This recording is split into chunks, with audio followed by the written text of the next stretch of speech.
Hello. Hello. Hi, Kola and Tinu. Hello. Hello. Nice Hi. meeting Nice to you. meet you, Paul. Nice meeting you guys. Right. So we're live.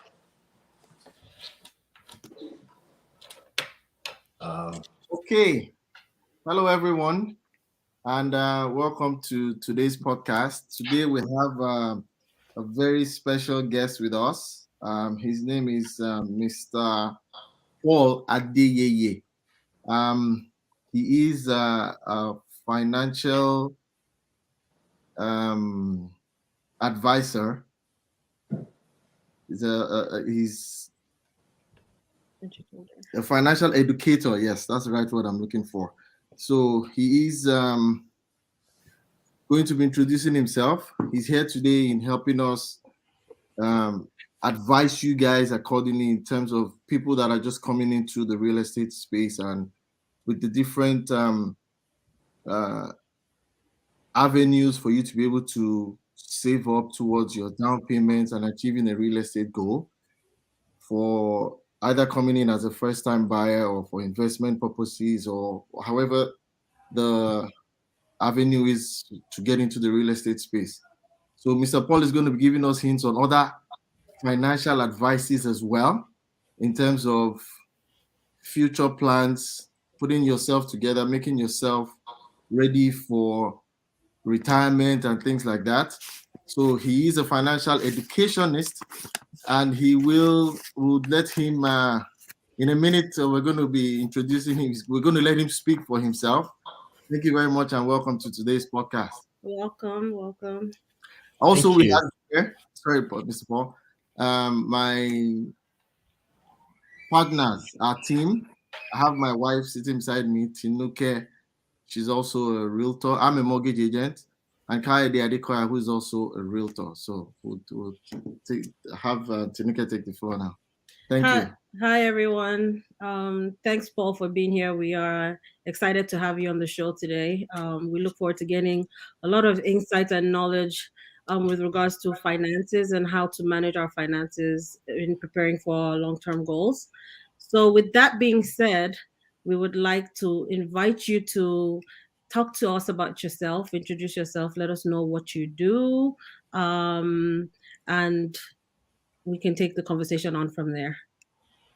All right. Thank you. And hi, everyone. Hello. Happy Saturday. Happy good afternoon from here from Ontario. I'm connecting from Ontario, Canada. So my name is Paul, and about myself, I moved to Canada in 2019. When I came to Canada, it was like, of course, as a new immigrant, everything was new to me, and I needed to understand how things were working. So I got interested in money and in finance when I got my first job, and I saw how much was going into. I didn't even know it was taxes, but how much was being deducted from my pay, and that was the moment I felt like, what's going on here? I think I needed to understand how money works. So that was what triggered my interest, and I started checking and reading books. Then I realized there was a lot, like let me say, there were a huge gap in our community when it comes to finances in Canada. So I do a lot of things. I still have a full time job and I educate my community on the side. And over the years, I got my license. So I'm a licensed Canadian financial educator. So I just don't come online to speak about finances. So I'm licensed and I do this to educate my community and to also have a business on the side because I've seen that being a business owner gives a lot of edge or advantages in this part of the world. So thank you guys for having me and I'm excited. Yeah, it's a pleasure indeed to to have you join us, and I'm sure that a lot of our audience are really excited as well.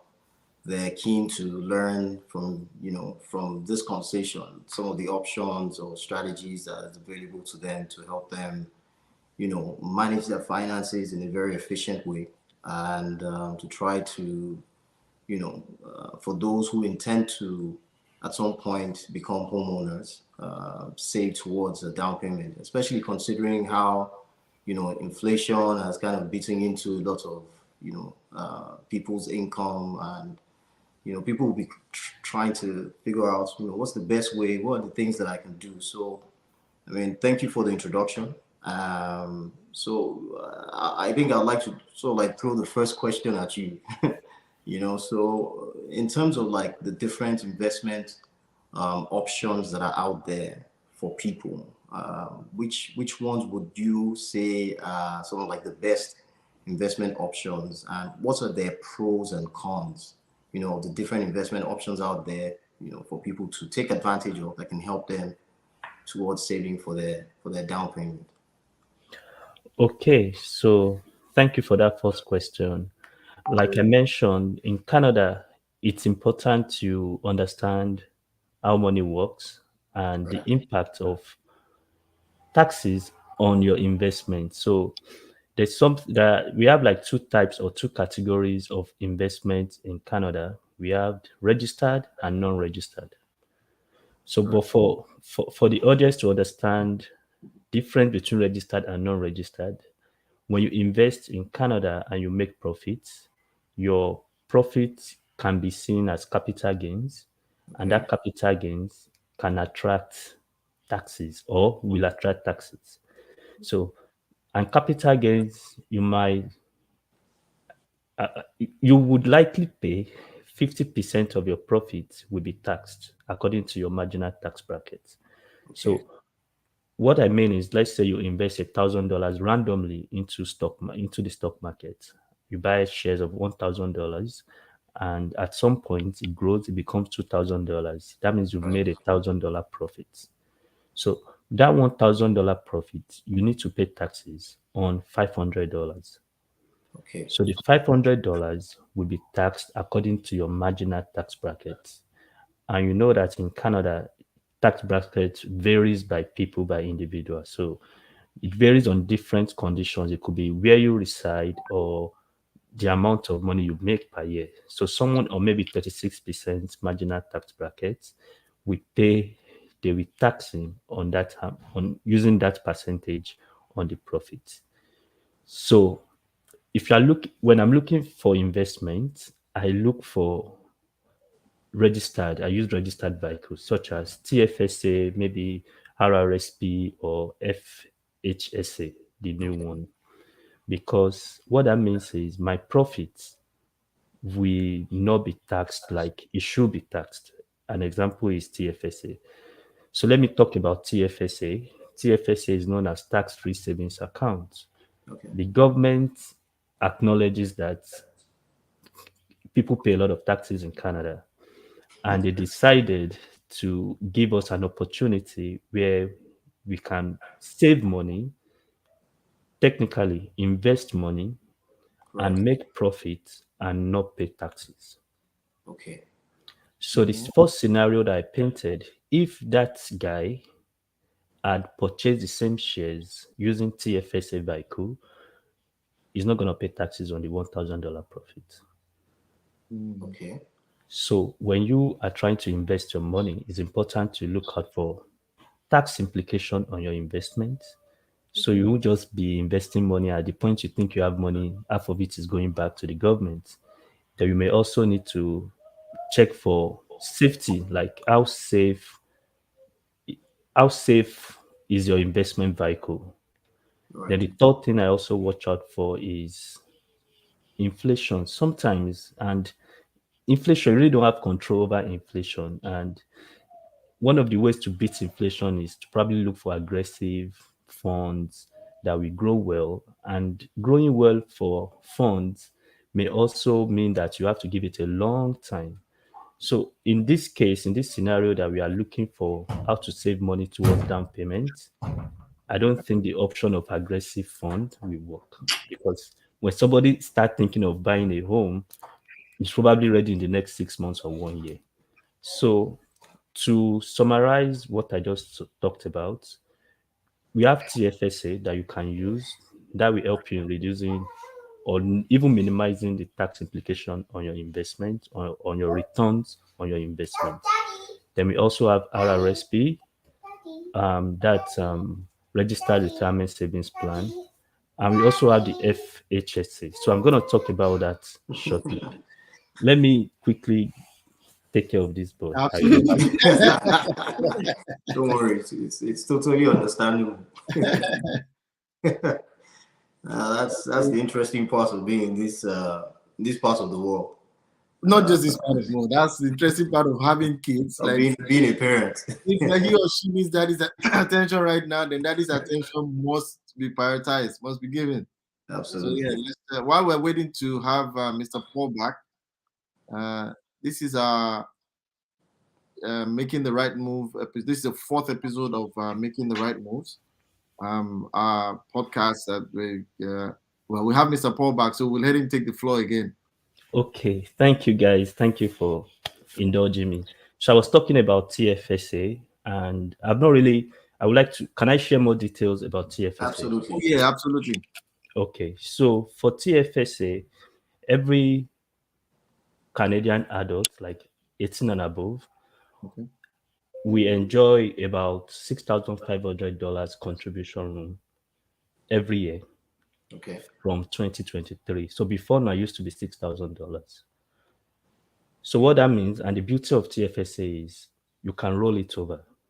So let's say somebody has been in Canada for maybe like 5 years and came as a permanent resident, has a valid SIN, obviously, probably would be sitting on close to $30,000 contribution Oh, accumulated. Okay. accumulated. Okay. Okay. So what that means is you can put in 30K and use it like an investment. When you make maybe 5K or 6K, everything belongs to you. Okay. Okay. That makes sense. So basically, if for example from year 1, 2, 3, 4, you didn't put any money in that TFSA account, then in year 5, you decided that you know what, I come into some money somehow, some way, and decided to put that money in an investment via the TFSA vehicle, you will be exempt from taxes up until a value of 30K, right? As an amount of investment. I don't know if Yes. So to be clear, first of all, everybody has access to his contribution room when you file your taxes on your okay. notice of assessment. So just trying to use that scenario that you mentioned, because people can mix it up. Some people think I've spoken to clients that we say, when will government give me this $30,000? Some people think when they see it on that document, they feel like it's the money the government is owing them. Oh, I No, see. it's a contribution room. So what the government is saying is, over the years, you've accumulated $30,000 that you can use to invest and do not pay taxes on your profits.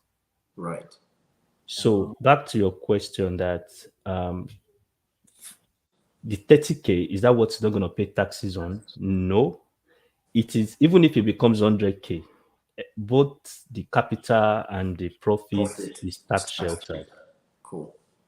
So But question. Sorry, go ahead. Go ahead. sorry, where I wanted to come in or ask my question is, when you do that and you save in your TFSA, for example, if you wanted to withdraw for a big purchase relating to real estate, say you wanted to, you've accumulated so much, you've saved in your TFSA account, and you have enough for a substantial down payment to purchase a property, how does that work at that point? Would you get taxed on what you're withdrawing from that account, or is it still just money that's available to you? Okay, good question. Is money that's available to you. You are not going to be taxed on it anytime at all. And to even answer your question further, the beauty of TFSA is, so let's go back to that scenario. This particular guy, he has invested 30K in his contribution room. Then he took everything out. The following year, he will still have that room restored. Okay. So let's say he had 30K in his account, he withdraws 30K, and the following year he has 6,500 contribution room for that year. But because he had withdrawn part of the money, he will restore that same contribution room. He has allowance to do so, to He restore has the allowance to restore it. I Yeah. see. So it's revolving. Let's put it. Is That's this the right word. Thank that you. it's revolving? The other thing I wanted to clarify here is in terms of having that TFSA contribution. Let's say someone has been in the country. We gave a scenario of 5 years now. Someone that has been in the country has had a social insurance number in Canada for 10 or 20 years and has never used the TFSA vehicle, has never put money into TFSA. Does that mean he would have that retrospectively, right? He may have accumulated, say, okay, let's say somebody for 10 years now, just say it was a 5K cap, would have room for $50,000 or more, possibly, depending on what has been accumulated over time. Is that just to clarify? Yeah. So to clarify, TFSA was introduced, I think, in 2008 or 2009. Okay. So anyone that landed before that time, in fact, no Canadian had any contribution room before that time. Okay. But so let's assume, I think as at now, the highest contribution room anyone can have is about 88,900. I'm not sure. Don't Okay. quote me. Okay. Because if you calculate when they introduced TFSA since maybe 2008 or 2009 to this time, someone that was 18 at that point, never used it, would have probably accumulated close to $90,000. I see. Okay. So basically, that person can invest up to $90,000, and the income on that investment will not be taxed. Yes. However, recently they realized that people do what they call day trading using TFSA. Okay. And what that means is the government feels like TFSA should be for should be like a long-term investment. So they don't expect you to be monitoring the market, put in $2 today, take it out tomorrow, then come back again and take it out and do not pay taxes. If you practice that for a long time, you can be called and they can audit you. It's not really clear, but what they're just saying is don't feel like you've seen a vehicle that is tax sheltered and you now abuse it. Abusing, yeah. Yes. I saw that in the news actually recently. I saw there was a scenario of a gentleman. I caught that in the news recently. Yeah. Right. There was a guy and the thing is, the guy is so knowledgeable. So is the type that he understands how the investment market works. So he was able to use his knowledge. And he had a very good argument. It's an interesting case. And he's still, the guy is still on the case. I think he wants to keep, like, it's not like he's suing them, but he's not, he doesn't want to just give in and agree with the verdict that the court is giving. Yeah. I saw that in the news. Thank you very much. Now, realistically, in terms of saving money, having a goal in front of you, for instance, like we're focusing on today is being able to save up for down payment. Now, averagely in Ontario today, we can say people's individual average income is sitting around 66,000. I stand to be corrected on that, but $66,000 per annum. Entry level 40, 45, but on average, we're around $66,000 per annum today. Now, someone that has a goal to purchase a property in, say, 6 months, 1 year, depending on how fast and how well they can save up a down payment, what strategies would you say or would you advise for people to have in place based on considering their daily lives? You have to pay insurance, you have to pay rent at the time. Obviously, maybe the person is not a homeowner yet. He has to pay rent, he has to eat, he has to pay bills, cell phone, car insurance, regular things in life. How would you best advise that person to be able to achieve a structured savings plan towards that goal of a down payment? What are the pros and cons of the different opportunities that are there as well in terms of being able to save? Yeah, so this is a very serious question. And the reason why I say it's serious is because as someone that I live in Ontario, and sometimes you just imagine how people are coping. Like you feel like, how are people coping, especially people, maybe people on maternity leave that are on EI, or the retirees. Because as of today now, the highest you can earn in CPP is $1,320 per month. And for you to qualify for that, you must have worked for 39 years on Canadian soil. So after all your 40 years, the government is giving you $1,320. How does that even take care of you? Then imagine someone who puts to bed, who is on EI. The maximum EI is about $2,100 or how much. So to talking about how to save towards down payments, I tell my clients and my friends that there are only two ways to make more money. You either reduce your expense or you look for extra income. Mm. The challenge with expense reduction is there's a limit to it. Most people now, when you ask them how much do you spend, when you have like an analysis of how much comes in, how much goes out, you realize that some of them cannot even cut any expense anymore. So if somebody wants to buy a home, I think it's good to have a honest discussion with oneself. Like find out, where is my money going to? How much am I spending on the following expenses? How much am I making? And the good thing about that exercise is when you do that, I have a spreadsheet that I share with my clients.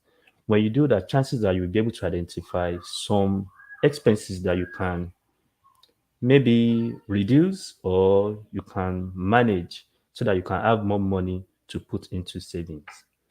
There's a strategy that I usually recommend for budgeting. It's called the 50-30-20 rule. Okay. So what that means is 50% of your income should be able to take care of your essential needs, like your rent, your car payments, your insurance, and all that. So somebody earning $2,000, all your essential needs should not be more than $1,000 per month. Mm.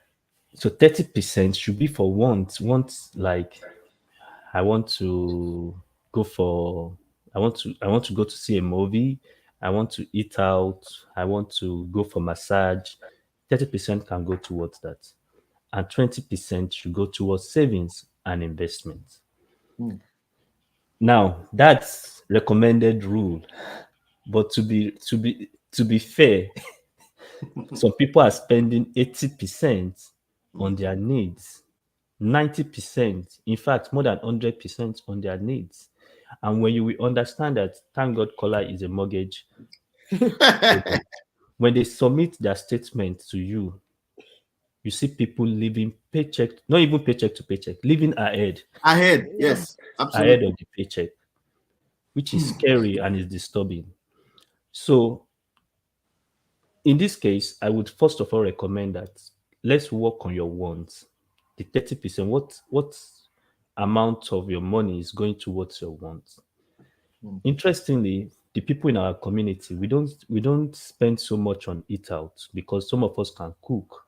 The average Canadian, they don't cook because they can't even feed themselves, so they have to buy all those things. And if you sit down and analyze how much you spend on Tim Hortons and McDonald's, you will be shocked. Mm. You will be shocked because me, I love Starbucks, and Starbucks That's even more expensive Starbucks is like than between the average. $6 to $8 if you want to Yeah. give yourself an average treat. And thank God I work remotely. If I was working, maybe if I was going to the sites every day, it would be like a culture. A lot of people, that's the culture. Before they get, Yes, yes. Absolutely. have to On grab the a way to cup. work, on the way Yeah. back. Yeah. So if you do the math, like 6 times 20, average of 20 working days, that's $120 going into coffee. Coffee is not even seen as food. It's just to like is morning. And because we all swipe the credit card, we don't take that into consideration. $120 times 10, that's $1,200. $100. In a year, that's about 1,440 going to Starbucks. If we do it at Tim Hortons, maybe you save $3. If you go to McDonald's, you will spend $10. And your family size will also determine how much you spend on eat out and all those things. So we need to, first of all, sit down, check how much is going towards your wants, identify the wants that you can compromise. Because saving towards down payment will require lifestyle adjustments. It's not going to be permanent, just be like temporary. Because to be fair, if you're not careful in this Ontario, you'll be saving for 30K down payment. By the time you meet it, the 30K is no longer enough. You need Why does another that? 5K. You have to keep shifting the goalposts. So if you really want to be serious, you may need to adjust your lifestyle temporarily, which is good. It might not even be temporarily, because one thing I've also noticed is people come up with stories like, I'm paying somebody's rent, I'm paying somebody's mortgage with $2,000. If I'm able to get my house now, the same $2,000 will pay my mortgage. They don't take into account other bills that comes with home ownership. So if you are moving, when I was living in my basement before I moved to my place, I was just thinking in my head that no problem, how much extra? By the time the reality came, I saw that there's a lot of, it's not the same as saying that I'm paying 1,500 for rent, I'm not paying 2,000 for mortgage. So it's important that people get to adjust their lifestyle or look for a way to make more money. If you're in Ontario, there are a lot of ways to make money. You can do deliveries, you can do Uber if you have a car, you can do some side also. And this is a good country. Nobody cares what to do. Make good income, make good legal income, and meet your goals, or look for better skills. But talking about making saving towards down payment in immediate time, you probably need to make more money or reduce your expense. Yeah. Thank you very much. That is very, Yeah, very insightful. Yeah. Which brings me to, and in fact, we do have a question here from, I guess this is a viewer Yeah. who has a similar question to what I was going to ask. Bolo boy. Bolo boy. You're welcome. Thank you for your question. Thank you for joining us. He says, don't they have programs that subsidize down payments for first time? So my question was going to relate to that in terms of, are there any government programs or incentives available to people who want to purchase first time that they can take advantage of? So that's a very fitting question. Right. So there are programs. There is a program called, and thank you for that question, Ogbologbo boy. There's something called first time home savings plan. But left to me, I don't think that's a plan. Oh, okay. Because the government says for people living in Vancouver, Toronto, and I think Victoria, that if their income is below 150K, they will be able to buy, they will support them when they're buying a property of around 450K thereabouts. Now, the question is, in those cities, which property will you buy for 450K? Exactly. So that's why I said I don't see it as a plan. It used to be 120K. Now, I think the way the program works, if you have 5%, if you can afford 5%, let's say you want to buy a property of 500K, Yeah. you have 25K, the government will help you with 25K, provided that you meet those conditions and you are buying that property within those cities. You guys are realtors, yeah. You guys know that there's no 500K, not even a condo in Toronto. No, but no. I think I'll And it has to be a family income. okay. Okay, But combined that. Okay. combined. There are some condos now, and that's the good thing about the current market that we're in. Okay. Right. Prices of homes have kind of adjusted somewhat, right, downwards, and now offer people a bit more opportunity to be able to access certain types of properties. So currently there's some pre-construction developments that fall within that category. You find a lot of them now, starting from as low as the 500s, In Right. Toronto? So yes. Yeah. Albeit there in terms of square footage, a little bit smaller than what the average person may want to consider, but they exist. And and it's just a testament to the fact that prices of homes have considerably Falling. reduced. Yeah. Well, that's This good to in know. recent times, yeah. Another thing I wanted to clarify, you said if the person has 5%, because when you're buying under 500K, right, the idea, well, this is from a mortgage perspective now, is you need a minimum of 5% down. Right. Now, when you get to, if you're saying that 5,000, if the person has $25,000, then the government would match that 25, making his down payment $50,000. Is that what you're saying? Just clarifying. Yes, so not particularly. So what that means is the person is trying to reduce the mortgage he will get from the bank. Yes. So if the person doesn't even have the 5% at all, I think the government can even help with the 5% as long as Okay. they qualify for the mortgage. Aha. Okay. At the same time, if the person wants to reduce, because of course, if you are doing 5% and you're doing 10%, the loan you are getting from the bank will not be the same. Correct. So if the person chooses to kind of reduce just to make sure that what they'll be paying on monthly basis will be lower, yes, so they can do 5% and government can also support with 5%. However, whenever they sell, they will return 5% back to the government. Interesting. Yes. And it's not the same 5% they collected, it's the value. So if you purchase at 500K, it's now 1 million. You've invested with the government. Both of you are partners. Aha. Correct. Yes. Correct. And I mean that's in a sense that's not a terrible thing. Not I bad. mean, yeah, it's not a bad thing because one thing it does for sure is it gets your foot in the game. Correct. You understand? It gets your foot in the game. And if you have to part with a certain portion of what you have benefited that you would not have benefited at all if you couldn't even get in, then I don't think it's such an unfair, cost to to benefit that sort of thing. So I mean it's not the most ideal, but it's still a step forward in my own view anyway. This is very interesting and informative, but unfortunately, it still boils down to that 500K mark.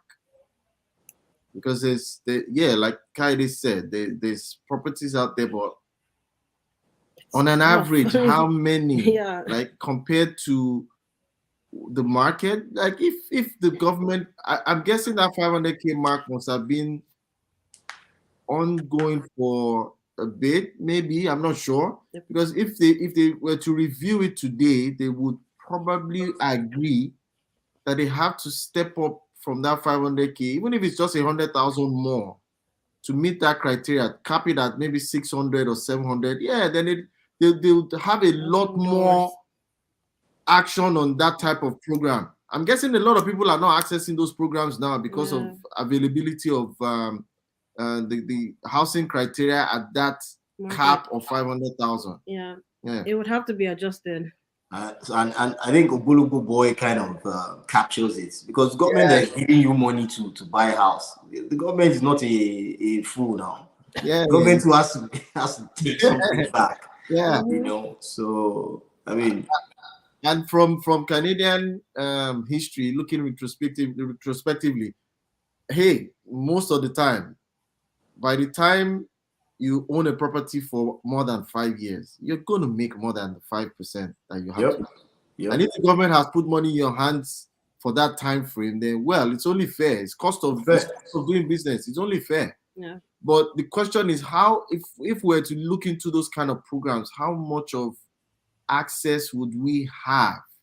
How easy is it to delve into that kind of this is for you, Paul. How easy is it to delve into that type of program, assuming we can find the right fit in terms of property at less than 500,000? Can you elaborate a little bit on it? Yeah. I'm sorry, Yeah. while you're answering that question, because you have a specific map. So there are areas that this program applies to. If you can sort of reiterate those areas again so that people are sure, because I'm sure it won't, what you're saying is it probably won't apply to someone looking for a house in Oshawa or Brampton, for example, if it's just Toronto. So if you can answer the question with letting us know sort of the areas, the maps where this applies to, and even if there's anything else that would sort of answer to the question for people who are looking outside of the Toronto area and the specific downtown core areas that you just mentioned in your explanation. Okay. Yeah. So thank you, Kola Anthony, for that question. So there are 3 cities on the list: Toronto, Victoria, and Vancouver. Victoria and Vancouver in British Columbia. Yes. And one of the statistics I saw last week showing out of the 10 world list affordable housing, two cities, two Yeah. cities in Canada make that list. I don't know Yes. if my English is correct. Yeah. Yes, Toronto and Vancouver. And Vancouver. Yep. Yeah. So the government understands that, and that's why it's only those cities that this first-time home buyer incentive plan is or is available in. So if you're not buying within Toronto, but the good thing is Toronto is Toronto is wide, so you might be on the border of Toronto. You might thinking you are living in Oshawa. Well, maybe you are in Toronto. As long as you have that, I think it's M that starts with. If your postal code starts with M, I don't know if you are in Toronto. Actually, there's boundaries. Sorry to cut you. The Yeah. Greater Toronto. Is this name referring to the Greater Toronto area or Just specifically an M. So that's Toronto, Scarborough. Toronto. Yeah. Toronto Scarborough? It stops in Scarborough. That's Ah, where that- Toronto that's stops. yeah. Yeah. By the time you get to Pickering, you're in the L. So it's Yeah. M. Once you are Correct. in L, M. it's- M only. Core city itself, Yeah. which Yeah. is why I'm hard pressed to say, how does that work for someone how do you find a $500,000 property? They are pre-construction projects, that condo apartments mainly that fall within that category, that are in the market today. yeah. So it's not really like 500K. But what they're saying is, I'm checking now. What they're saying is the. So let me read it out. First-time home buyers purchasing a home in the Toronto, Vancouver, or Victoria metropolitan areas now are eligible for an increased qualifying annual income of $150,000. It used to be 120K. Okay. And an increased total borrowing amount of 4.5 instead Million. of 4.5 4.5 of the value of their income. of their value of their income. Okay. Right. So with an increased total borrowing amount of 4.5 instead of 4.0 times their qualifying income. So now you can do 4.5 of 675,000. sorry. That means the maximum they can get is, or they can borrow up to 675,000. Is that what that means? So what I've done is this. I'll just tell you quick math that I did. 4.5. 150,000 maximum income, right? The income is capped at people that earn as much as 150K. Yes. And then they can borrow as much as 4.5 times the value of their income. Their qualifying income. Yeah, their qualifying income. Yeah. Yes. So if the cap for the income is 150K and they can borrow as much as 4.5 times of that amount, it works out to 675,000. Correct. Yeah. Okay. So that's even a better ceiling. That's a better Yeah. thing. That is a way better Yeah. scenario. So Yeah. that's huge. That's huge information. Yeah. It's just in our hands Yeah. now. Yeah. But that's the essence of this session. Yeah. Yeah. Huge. And this is something people really should take advantage of, to be honest. Yeah, and I think they started out in 2020 when the market was moving wayward. So Yeah. but people don't take all those things into consideration. And some of us, let's be honest, is $1 million we want to start with. Yeah. Yeah, but you know what I mean. That's a good point you raise. And but we try to preach something to our people, to our audience and to our clients and some people we come across, is that you can even still rent where you like, right? Mm, Because there's certain people, their family, their work, their life, their lifestyle in general is rooted in a particular neighborhood. So yes, you can rent where you like, but you can buy, right, in places that you can afford, even while you're renting. So long as we run the numbers for that investment property you want to purchase, that it can, more or less sustain itself. And even if it doesn't sustain itself and you have to maybe subsidize it a little bit, you're still better off because there's passive growth that can take place with that investment that ordinarily you keeping your money in the bank or in any other instrument may not be able to achieve because the real estate market, especially in Ontario, is extremely strong. And mm, chances are, if you put your money in a piece of real estate somewhere, it will grow. And by the time you're ready and you've saved a bit more money, you can liquidate that investment property and then buy in a place where you You really perhaps want to live. like. Exactly. So there are different ways to look at this. So yeah. yeah, and I agree with you, Coyote. Well, for me, I just feel like it's better to start small and grow big. Yeah. Yeah. Get your leg in, get your foot in. Yes, just start small and grow big. I've seen situations where people started in what didn't make sense as a property, and within 2 3 years, they were able to leverage what they had and move into almost a dream home. Some are even in their dream homes, Absolutely, Yes, yes, yes, yes. That but is you the can't that's you can't have two if you don't start with one. exactly, You can't have 10 if you don't start with one. exactly, correct. exactly. That's Okay, interesting. That's very strong information you've given us today. thank Uh, you. You're welcome. So I Ogologo- wanted to also talk about Sorry. Thank you very much, Ogolo Boy. You should get a start for Yeah, our supporter. Yeah. It's But been yeah, a lot of people are not informed. That it's is true. very interactive and we appreciate that. Thank you very much. Thank you. yeah, thank you, Yeah, go Bulugu. ahead, Paul. You're going to say something. Yes, I was going to talk about FHSA, the new one, the Okay. new first home savings, first time home buyer savings account, Okay. because it has some unique features, and I feel like people can take advantage. okay. Of all the registered accounts in Canada, to the best of my knowledge, it's very rare to have something that will give you tax deductible while investing, and when you make your profit you will still not pay taxes.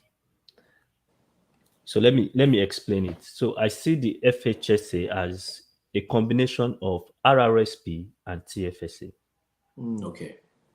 In the case of TFSA, when you invest into your TFSA you don't get reduced taxes, but when you are taking your profit out you don't pay taxes. RRSP, when you invest in RRSP your taxes reduce instantly.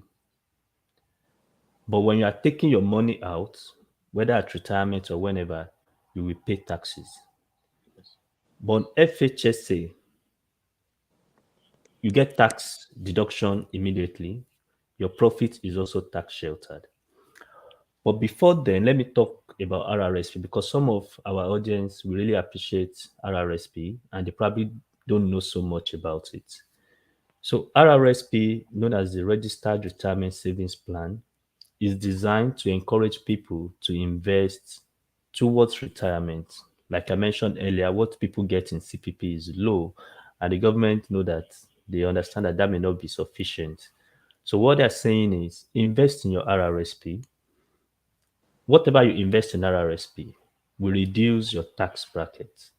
So let's use Yemi for example. Yemi earns $100,000. In Canada, your earnings or your taxes work with what you earn. So the higher you earn, the higher you pay. So Yemi earns $100,000. Yemi decides to put $15,000 into RRSP. 100K minus 15 puts Yemi to an 85K income earner. So Yemi will be taxed like Yemi is earning $85,000, which means lower taxes for Yemi. But when Yemi retires and Yemi needs his money, Yemi will pay taxes on whatever the RRSP has become. But immediately Yemi starts investing into his RRSP, he's going to enjoy tax reduction on his earnings. Interestingly, there are two things you can do with your RRSP before retirement and don't pay taxes on your investment. You can use it to buy your first home or you can use it to go to school. For the first home, they call it the home buyer's plan. Home buyer's plan means Yemi has probably saved or invested $30,000 in his RRSP. Now, Yemi needs to buy a home. Yemi needs down payment of $40,000. But because Yemi has 30K in his RRSP, he can borrow that 30K and look for 10K and use that to take care of his down payment. By doing that, he's not going to pay taxes on the 30K, but he must return it within 15 years. So going back to the point that Kayode was talking about, like how difficult it could be for people to put their foot at the door or to come into the game when it comes to their first property. A lot of people have some RRSP investment that they're not even aware of. Because sometimes when you start a new job, part of the benefits you earn from your company is RRSP. And they do what they call matching. So you do maybe 2,000, they match it with $2,000. Imagine if you've been doing that for 4 years, you might be sitting on $10,000 investment, but people don't look at it. So you can use that using the home buyer's plan, withdraw that money, save more, and use it for your down payment. But you must return it within 15 years. So that's the home buyer's plan under RRSP. Now let me go to the FHSA.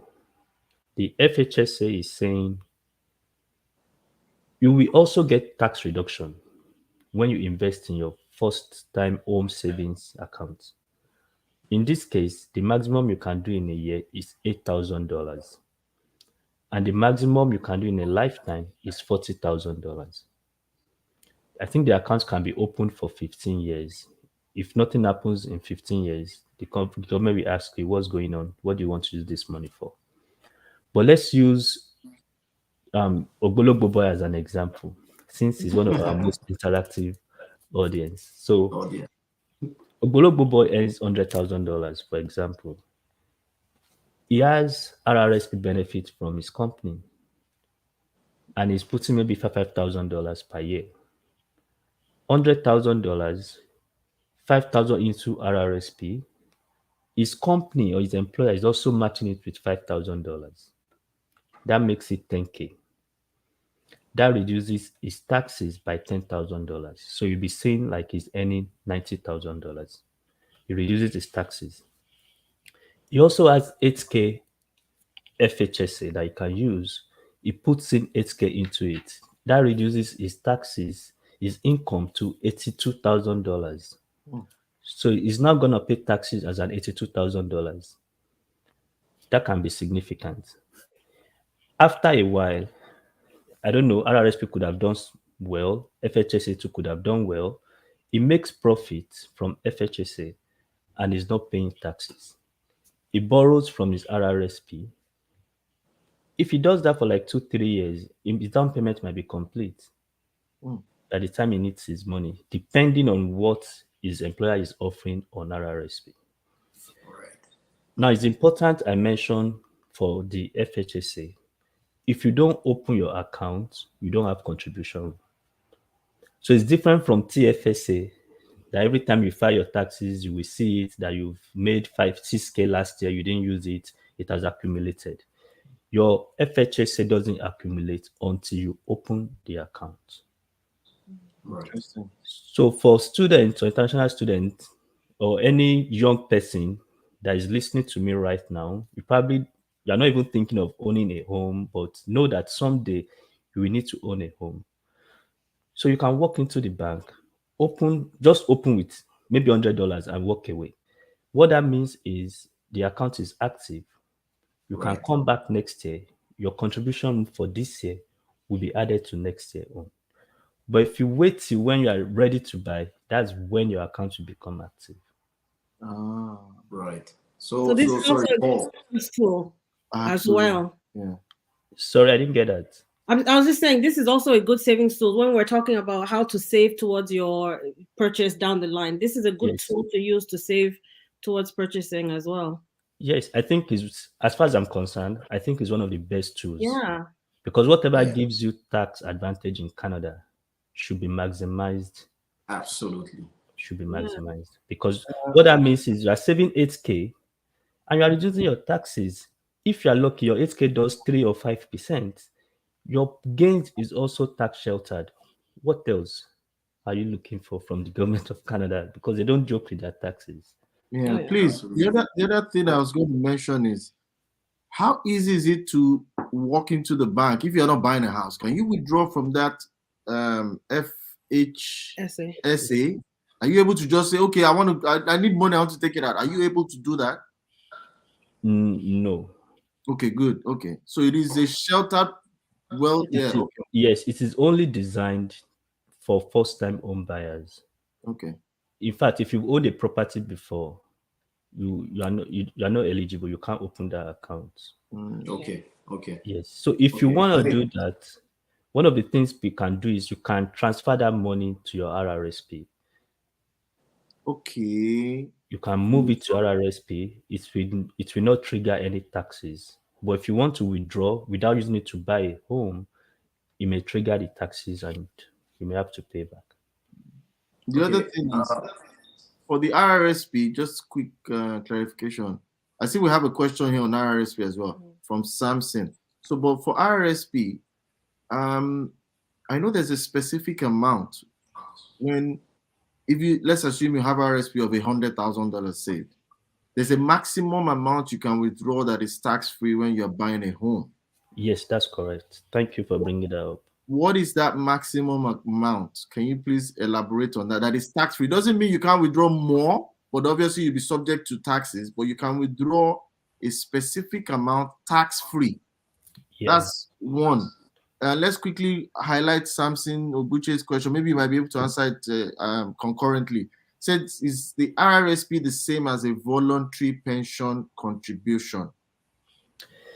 Okay, so to answer your question, 35K is the maximum you can use for what they call home buyers plan. $35,000. So you can withdraw up to 35K. You can borrow. Let me not use the word withdraw. You can borrow 35K from your RRSP contribution and use it to buy your house and return it within 15 years, or you pay the taxes that you are owing. So to Samson's question, if RRSP is the same as voluntary pension contribution, yeah, I can say yes because it's voluntary. If you want to contribute, fine. If you don't want to contribute, it's okay. So it depends on you. But for me, I usually recommend RRSP when your employer is matching it. And the reason why I say that is your employer is saying, Samson, your salary is $100,000. But if you contribute 5K into your RRSP, we give you extra 5K. So the way I see it is my employer can afford 105, but they're only giving me condition of contributing 5K from my salary and get extra 5K. So if there's a match coming from your employer, maximize it, especially if you've not even bought your home yet. Use it. You don't know when it will come in handy. Thank you very much. The other thing is this idea of returning it in 15 years, like this RSP thing actually creates a lot of there's a lot of questions. If we decide to take a whole day on RSP, we may not be able to get through it. So, but when you say returning in 15 years, I've heard horror stories of people that in their active years of work were always purchasing extra RRSP to be able to reduce what they would owe government for taxes. And when they retire, when it's time for them to start getting money from the government, they are owing. Every tax year they file their taxes, government is saying, oh, you owe this, you owe this, you owe this, because they over contributed in RRSP. Now, what is the best way to manage this idea of your contribution? Like you pointed out something really, really good in terms of if you have an employer that is matching it. What if you are business for self? What if you own your own business and you don't have an employer matching it? Do you still go into that route or not? At the same time, can you elaborate on this returning it in 15 years? Right, that's a very good question. And of course, nobody knows what the future holds. And that's why I don't usually recommend RRSP until I've maximized all the tax sheltered vehicles. Or if my employer is saying I'm matching it. As a business owner, I won't look into RRSP for a long time. The reason is this: when you retire, that your RRSP will be taxed according to your current marginal tax bracket. Now, RRSP only makes sense for average career-oriented person because technically, when you retire, your income should drop. For a business owner, for my brother Adeyeye, in the next 20 years, Baba will be sitting on some millions of dollars in income. Amen. Now, if Kayode is like, I'm earning 100K, I want to save my taxes and put 20K into RRSP. Do 20K for the next 20 years. That's the capital alone is like 400K. We are not even talking about the return. Now, Kayode retires at maybe in the next 30 years. But because he's a business owner, he has done different things, he has invested in different things. Averagely, his income is looking like maybe 500K. The RRSP will be taxed as a 500K earner. Right. But if Kayode was an employee and is doing well right now, he's earning maybe 100K, he does that for maybe 120, 150, then he retires. The moment he retires, his income falls sharply to maybe 30K. Maybe he doesn't even have money again. The RRSP will be taxed as lowest income earner. Maybe paying as low as maybe 5% because they will look at him like, this guy need help. But for people like us, people in my community, we are ambitious people. Look, most of us will do way better at retirement than what we are doing now. Yeah. Right. So if you find yourself in that position or in that situation where you are a business-oriented person, I will just say invest more in your business. Invest more in your business. Already as a business owner, you have a lot of tax advantages. What is your problem with RRSP? Leave it for career people. Invest more in your business, but make sure you also pay yourself. Look for an accountant, work out your plan, pay yourself some money so you can be doing CPP. Right. And have CPP contribution so that you can earn. Because if you don't pay yourself, you won't be able to have Take out CPP those contribution, deductions. those deductions. But between we just be smart with what you pay yourself. Don't pay yourself too much. Put all your expenses. I'm not going to loud it. Put most of your expenses on your business and pay yourself small money and move on with your life. So RRSP is good for career people who are not interested in business because they will likely be any way lower when they retire. Unlike business owners that you can't even predict what their business will look like in the future. Thank you very much. That's good. That's really good. Returning it in 15 years, you said. Okay, returning it in 15 years. I've not seen anyone, of course, even me, I've not spent up to 10 years in this country. But I feel like the laws might just change. They might be able to, I don't know the plan, how they want you to pay back. Maybe you can be paying it in bits. But I also feel like if you purchase a property in this our market, in this 15 market, years. 15 years, Abba, you too should have played. So the idea is invest wisely. Invest wisely. Yes. Yeah. Now, in terms of You should be able Yeah. to pay it back without too much of a hassle. Conveniently, yeah. But in Yeah. terms of balancing now, like you have people with you're giving people ideas of how to save towards their down payments. Very informative. Thank you very much. But how do you now balance that with those that are carrying debt as well? People that are owing money. Like Yeah. you have a line of credit that you have gone to go and you've gone on vacation with your family, you have credit card debts. Like you said, you're swiping every day at Starbucks, you're going to Costco. So how do you balance with how to allocate? You gave us a 50-30-20 rule. But where do you input servicing debt and still saving? Right. So that's a very important. And thank you, Mr. Kola, for bringing that up. I should have talked about it. Personally, I get irritated with debt because I feel like this this environment, they just don't want you to be free. And if you are not intentional, you will find yourself in a pit of debt and you will ask yourself, how did I get here? Yeah. So it's important for people that have multiple credit card debts. There's a method called snowball method. It's like a magic in paying your debt. First of all, the thing you need to identify is list all your debts and check which one has the highest interest rates. I can tell you that chances are your credit card will have the highest interest rates. Credit card is between 19 to 25%. If you are the type that you take credit card from the retail stores, you can be paying as high as 30% on interest. Now, some of us are not disciplined. We don't even know that the credit card money is not our money. We just swipe until the limit is, until we reach the limit and we've maxed it out. And they also, the system is funny. They encourage you to pay the minimum due so that they can make profit on what you are not paying. You have a $2,000 credit card. You spent $1,002. On your statement, they're telling you that $10 is the minimum due. Why? Because they want to take 20% on 1,190 that is left.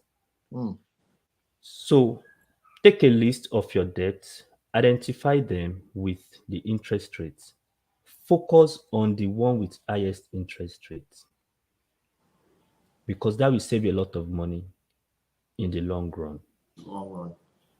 Now, to do that, first of all, don't talk about minimum due. Your aim should be, I want to pay it off. Then look at how you can adjust your lifestyle. Maybe it's that Starbucks that I do every morning. I want to reduce it to every other morning. And that money, I will put it on the first credit card. So if I was the type that pay maybe $100 every month on my credit card, I want to probably increase it to $300 or $400. But where do I get that $300? From lifestyle adjustments. When I'm done with that, I will now move to another debt, the one with the lower interest rate, maybe the one on 15%. I don't do minimum due. I pay it aggressively. When I'm done, I don't relax. I go to the next one. So target all your debts, focusing on the one with highest interest rate. When you succeed with that, move to the next one and adjust your lifestyle. For those that have multiple cars, some of you work remotely. You have 2 cars, mommy's car, daddy's car. Everybody will have car in the future. But if you're trying to buy a home in Canada, your expense on your car is not just the expense on the car. The insurance. I'm an insurance advisor. I know how much the insurance industry makes from people. So if you have multiple cars, maybe you have 2 cars, you might want to sell one. Maybe the one you are financing, you may just decide that for the next 6 months, let's manage ourselves. Let's use one car. Sell one. It will also help you when you are dealing with Mr. Kola as a mortgage. Absolutely, 100%. Because you have lower debts. Yes. Your ratios Sell- will be beautiful. Yes. So you can sell one and focus on the small one. When you buy your mansion, if you like, order Tesla. Let Elon Musk come and deliver it as your driver. Yeah, so I think debt management is key. People can go online to check about the snowball method. It's one of the most effective way of paying your debt in a very fast way. It can be magical. Some people don't like it. Some people are like, well, I will focus on the highest base first, the one with the biggest debt. But if you study the environment, you realize that sometimes it's those small debts that have highest interest rates. And it's that interest rate that prevents you from making more money to, because you can't save what you don't have. If every month all the money is going into debt management, how will you have money to save? Interesting. So, this has been a very, very interesting and informative session. You have talked on ways that we can save and sort of plans that we can put in place. But my question now would be strategies to stay motivated. It can be very tasking for some people, and you tend to fall off the bandwagon after some time when you feel like, oh, I'm doing this and I'm doing this, but I don't see any changes. What's going on? So how would you advise people to stay motivated towards their savings plans? And how often should one reassess themselves as well to make sure that they are on the right path towards, say, their down payment goals or whatever it is they want to secure in the future? Yes, so that's a very beautiful question, and thank you for asking. One of the ways to stay motivated, I will tell you, is to always picture yourself in the next 30 years. Hmm. Picture yourself in the next 30 years. When I came to this country, I came with a full afro. I'm sure you can tell that there's nothing left on the head. So every day we wake up, we grow, but sometimes we don't know because we have the energy. But we age by the day. Mm-hmm. You are here today because of some of the decisions you made yesterday or previous years. So I'm the type that I look at myself like in the next, and I have parents and I see them too, and I know that, well, what can I do to make my life better in the future? That's a good way to stay motivated. But it's not easy. I understand that is not, sometimes we get distracted. Another thing you can do is whenever you save money, you can spoil yourself too. Like if you have a goal of saving $1,000, $1,000 might look like small money, but I can tell you that people in Canada don't have $1,000 in their savings account. If you are the type that you don't save well, when you hit a goal of $1,000, take yourself out. You can give yourself a massage, whatever you think you like. You can watch a movie, treat yourself, then give yourself another goal and keep it up. Do that consistently. Another way to motivate yourself is to imagine $200 every paycheck and multiply it by 24. That's 2,400. People don't have 2,400 saved in their account. So if you are able to do that, just picture yourself and don't make it look like it's a big deal. Automate your system, like set up your account in a way that every time you get paid, $200 go into your high interest savings account. Let that happen every month, every time you get paid. I feel like if we manage our debt on automated processes, why can't we manage our savings like that? You all have cars, and the insurance company, they don't wait for your check. They go into your accounts to take their money every month. Mm-hmm. Your phone bill, they go into your account to take your money. Your mortgage, your rent, they go into your account to take their money. Do that too for your savings, even if it's $50 per month. Excellent. Thank you very How much. sorry to just barge in there quickly, but how often should one reassess their Yes, goal? I forgot to mention that. I think you should reassess yourself every quarter. Maybe because me, I used to be in sales and I do Q1, Q2, Q3. Mhm. Assess yourself every quarter, Okay. then do um annual evaluation too. And every time you make increments in maybe your salary or your income, go back to that your 50, 30, 20%. Don't just say I'm saving $200. Now we're saving $200 as a 100K earner. Now you're earning 200K, you're still saving $200. You are deceiving yourself. Use the percentage. If your income drops too, let it reflect. If your income goes up, let it always use percentage. And check yourself like every quarter and every year. That's what I recommend. That's what I do. Okay. Wow. Thank you very much. Thank you. Thank Nice. you. Thank you so much, Paul. It's been a really great session with you. and you've shed a lot of light on different things that people can adopt in terms of strategies for saving, for managing debt, and for accessing money that's available through government incentives towards the down payment. We appreciate your generosity in sharing your wisdom with us. Thank you very much. Thank you guys It'd for be having me. nice for you to also share information about how you can be reached in the event that some people wish to contact you directly, because you definitely have a lot to offer. So please feel free to do that. Okay. Yeah. Thank you, Kayode. Thank you, Kola and Tinu, for having me. I had fun too, and I enjoyed Yeah, the thank you very much. We did. It was a very, very informative, very light and entertaining session as well. Okay. Say Thank hi you. to that little, is it guy or girl? It's That- guy. Also. He's a guy. So people can reach me. I'm very strong on social media. I'm on Twitter. I'm on Instagram. My handle is Adeyeye Paul. And I have a website, pauladeyeye.com. You can reach me through any of that. And I will be And glad you're a writer as well. You published a book. Yes, right? so I have my book on Amazon, The A Plus Entrepreneur, and Right. it's a good That's- book. You guys will that's like. I will send Kayode a copy. I think I should send Kola Tinu to a copy. Yes, Please. Please do that so that they won't be jealous. Yes, you will be jealous, right? Thank you so much. I mean, to our audience, we would like to thank you all for joining us today. This is a series of of talking to people on how to transition from renting into home ownership, and this is the first part of the series.